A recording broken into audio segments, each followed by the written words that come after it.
All right, opening a gate.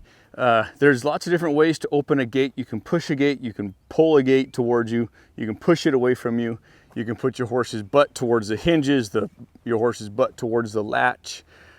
There's a lot of different ways to do it, and there's a lot of different ways that you'll hear people say to open a gate. You'll hear people say only pull a gate towards you, only push a gate away from you. And that's fine and dandy, but a lot of times when I'm opening gates, I look at the gate and look at the scenario that I have set up, and that's how I open the gate.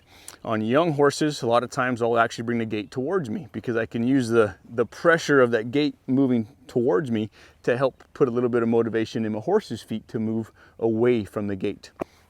If I'm opening the gate and I got horses and cattle on the other side, then I might open the gate in so that the horses or cows that are in the pen that I'm going into don't have as much of a chance to escape.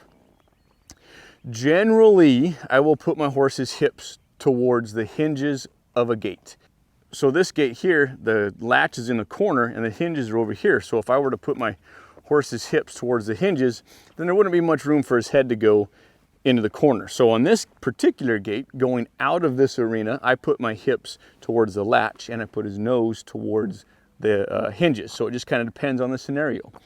I haven't ever opened a gate on this horse before. He's got a mouthful of grass he grabbed while he was walking down here. I've never opened a gate on this horse before, but there's a few things that I need to have before I open a gate. And these are things that I've been working on just in his training. He's been here for a few months.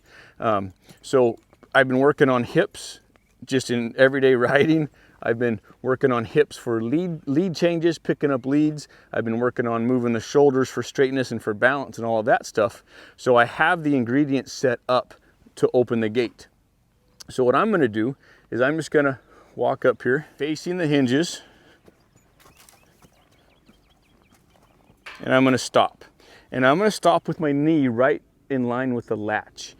If I have a horse that wants to prance and dance and doesn't want to stand here, then I'll just kind of move him, come back here, offer him a little bit of peace and quiet when he's standing here. I do a lot of hesitations when I'm opening gates because I don't want my horse to just assume that I'm going to go to a gate, I'm going to open it, back up, go around it, close it. So I want to put in hesitation. So I'll walk up, I'll hesitate, pet on him, and before I lean over and open this latch, I do this every single time I open a gate. Maybe not every single time, but when I'm on a green horse, I'll always drop my elbow, drop my arm so that it's on the pommel of my saddle. So if I'm opening this gate and he boogers off to the left, then my saddle horn is going to catch my arm and I'm going to go with him, as opposed to me just leaning off, not using the horn. And if he were to booger off, this little guy likes to chew on everything. So if he were to booger off and my elbow wasn't here and I'd be leaning over, then I'd have a higher chance of toppling over. So I'll come down here, put my hand on the pommel of my saddle so the horn can catch it, undo the clasp, and now the gate's loose. And when the gate's loose, you know, depending on the horse that I'm riding, I might just kind of wiggle the gate a little bit. I might maybe start making some noise just to teach my horse that they can stand here and tolerate the noise. Now I'm going to open up my left leg, open the gate, put my right leg on, and I'm going to use he's backing up, so I'm going to go forward. Because I would love for him just to open up my left leg and kind of sidestep. And I'll use my reins, very good. I'll use my reins to stop the forward motion, and I'll use my legs and my body to say, hey, go forward if he's backing up. Now, the gate's open a little bit, so now I'm going to ask him to rock his weight back and move the front end. He kind of moved everything. That's totally fine. Oh, forward, forward, forward. See how he just kind of anticipated backing up? Then I just bring him forward and I wait and I hesitate because he waits for me. Keep my hand on the gate. Now I'll ask him to back up. Try to maintain control of the gate. Backed up. Now I'll let go of the gate and I'll just kind of ride him forward to the gate, left leg back, because I would like his hips to be right there. And then I'll hesitate right here. Square his feet up and just hesitate. I don't know if you can hear, but he's got a buddy calling for him in the round pen up top. And a lot of times when you bring a horse out of the gate, they're like, oh, okay, I'm out of the arena, work's done, now I can go off and play. So that's why I add those hesitations. So just stand here, and I'll just kind of keep standing here until he can keep his feet still and he realizes that he doesn't need to walk off. It's just like when I get on a horse from the mounting block, or when I get on a horse, period. When I get on them, they just need to wait. Good. So from this angle, my horse's hips are towards the hinges. This is kind of how I prefer it. And what I'm gonna do is I'm gonna open the gate away from me, have him kind of go sideways off of my outside leg. Now I'm gonna open this far enough that I don't get into a pinch point going between the gate and the fence.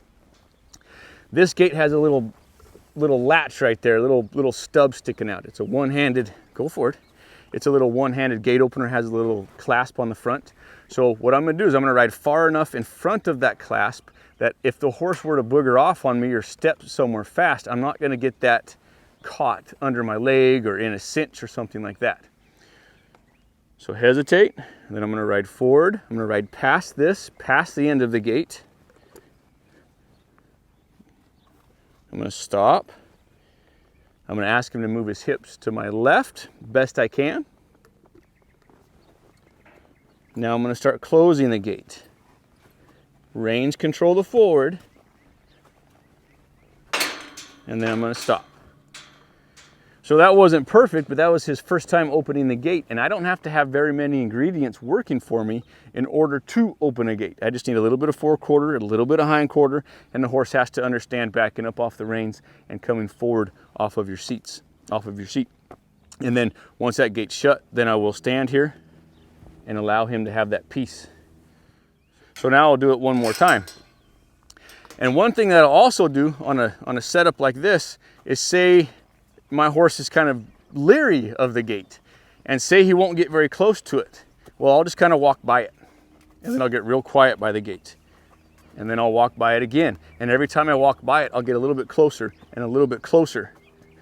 There, I'm a little bit closer, and then I kind of got quiet on him. Good job, buddy. Then I'll walk him off again, and each lap I take, I'll just get a little bit closer to the gate. So that's a way you can help build your horse's confidence. So here I am. Hesitate, left leg off. I'll kind of use this gate to help me. Gonna open it wide enough so I'm not in a pinch point between that fence. Swing the gate, plenty of room. I'll hesitate. Now that first time when I shut the gate, he wanted to kind of walk off. So that's just something to keep in the back of my mind that I'm gonna have to just be ready for if it rears its head. Back him up. I like to back up and maintain control of the gate if I can. Back up. Now I'll shut the gate and I'll ride forward and we'll stand. Good job. Good job. So when I'm closing the gate and the gate's coming towards me, I don't even need hindquarter, forequarter yields. I just need back up and go forward, because the gate's gonna just kind of move him as I back up. The gate's gonna kind of move him as I'm closing the gate. And then when the gate's closed, then I'll just ride forward. Good job, big guy. Gate, forward, past the hinges or past the clasp, a little bit of hips, a little bit of hips, a little bit of forehand, a little bit of sideways. Good. I get really good at opening gates. I open up a lot of gates. I really do not like getting off my horse to open a gate. It just gives me another opportunity to make my horse handy and cause my horse to be handy. I have horses, I have personal horses that have opened so many gates that if I'm riding towards the gate, they know exactly the moves that I'm going to do. They know exactly where to be and when to be. So that's a little bit on gate opening. And just put those hesitations in so that the horse doesn't get anxious at the gate. Have them rest at the gate, open the gate, have them rest at the gate. Anytime they're kind of antsy, just kind of put those hesitations in for him so that he can start to gain confidence. Another thing that I'll do is I always carry tie strings on my saddle, and they're not always for tying cattle up, but I can use this by putting it over the top rail of the gate. And this is going to give me more control of the gate, and it's going to give me more swinging room. So I can, get my horse further away from the gate if they need to be, but I can still maintain control of the gate with the rope. and then I can use this. And this is what I mean. I'm just going to back up. The gate's going to close, and then I'm just going to simply ride forward, and then I can use my latch, do my latches up. But that string on the gate can help you just maintain control of the gate a little bit more if you're on a kind of a fresh horse and he's not really understanding what's going on. So that's a little bit about gate opening. So just like everything else, go out there, practice it, get good at it, and then that way you and your horse are much, much handier, and you're just putting a little bit of purpose to all these principles that we're teaching our horses. Good job. Good job. Just like that. All right, have fun.